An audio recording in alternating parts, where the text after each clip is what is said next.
Hi friends, இன்றைக்கி பார்க்க போகிறது ஒரு கத்திரிக்காயும் பலாக்கொட்டையும் போட்ட ஒரு தொக்குன்னு சொல்லலாம், இல்லை பொரியல்னு சொல்லலாம். இதுக்கு கத்திரிக்காய் கட் பண்ணி எடுத்திருக்கேன், பலாக்கொட்டை வேக வச்சு அதையும் ரெண்டு ரெண்டாக கட் பண்ணி எடுத்திருக்கேன், தக்காளி, வெங்காயம், தாளிக்கிறதுக்கு கடுகு, உளுத்தம்பருப்பு, தனியாத்தூள், மிளகாத்தூள், கருவேப்பில்லை, கரம் மசாலா, சோம்பு தாளிக்க, மஞ்சத்தூள் இதெல்லாமே எடுத்திருக்கேன். இதை வச்சு தான் இன்றைக்கி நம்ம இந்த டிஷ் செய்ய போகிறோம்.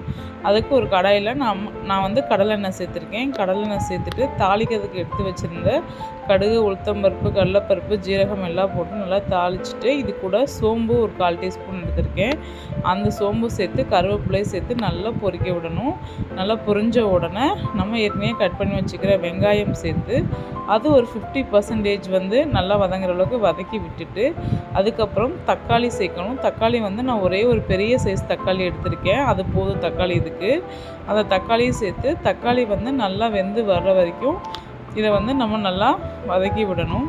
தக்காளி நல்லா மசிஞ்சு வரும். அந்த ஸ்டேஜில் வந்து நம்ம இப்போது மஞ்சள் தூள், கரம் மசாலா தூள், தனியாத்தூள், மிளகாத்தூள் இதெல்லாம் சேர்த்து கொஞ்சம் அடுப்பை சிம்மில் வச்சு நல்லா எண்ணெய் பிரிஞ்சு வர வரைக்கும் நல்லா வதக்கி விடணும். எண்ணெய் பிரிஞ்சு வந்த உடனே நம்ம கட் பண்ணி வச்சுக்கிற கத்திரிக்காயை சேர்க்கணும். கத்திரிக்காய் வந்து ஒரே ஒரு ஆவியில் வெந்துடும். அதுக்காக கத்திரிக்காய் வந்து சேர்க்குறப்பயே நம்ம பலாக்கொட்டையும் சேர்த்துடலாம். பலாக்கொட்டை நம்ம ஆல்ரெடி வேக வச்சு தான் எடுத்து வச்சுருக்கோம். சேர்த்துட்டு இப்போது இந்த மசாலா கூட நல்லா பிரட்டி விடணும்.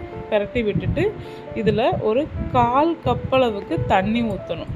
இந்த 1/4 கப் தண்ணி எதுக்குன்னா அந்த கத்திரிக்காய் வந்து வெந்து வர்றதுக்காக. அதனால் இப்போது இந்த தண்ணி ஊற்றிட்டு உப்பு தேவையான அளவு சேர்த்துட்டு ஒரு மூடி போட்டு மூடி வச்சிடணும்.